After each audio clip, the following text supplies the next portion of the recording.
My simple question is, where does this all leave us with meeting our objectives on climate change? Because it seems to me the targets that we are talking about are looking more distant in achieving our aims there.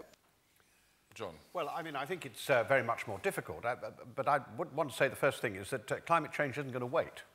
I mean, one of the problems with people talking about climate change is that they don't really believe in it.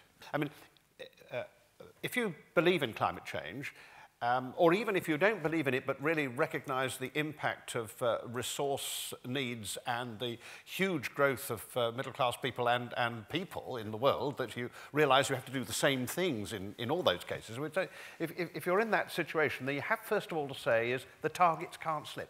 I mean, we cannot allow them to slip. That's the very first thing you do. So what we've got to do is to be much more clear about how we reach them.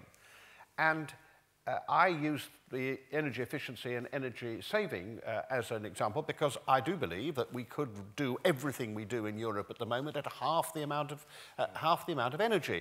But if you want to do that, you really have to be serious about it. And the trouble is, it's not sexy. You know, building 50 offshore wind things, government says, oh, I've got these things out there. But changing the way in which we use energy, being more sensible about resources and all this, is much more difficult. So you have to do that.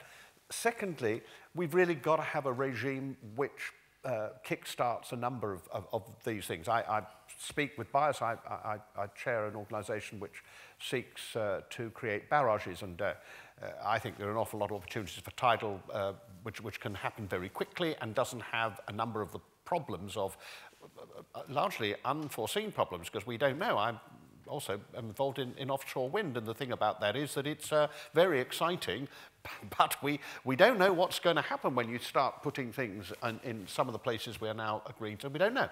So I think a really aggressive willingness to pull forward what we are able to do, particularly in order to make sure that Europe competes in the new technologies, because I think that's... And the last thing is, we've really got to get to understand that the green economy is about the future, that there is... The Chinese are now saying there will be no growth unless it's sustainable growth. They have actually understood that, and I think we've got to in Europe.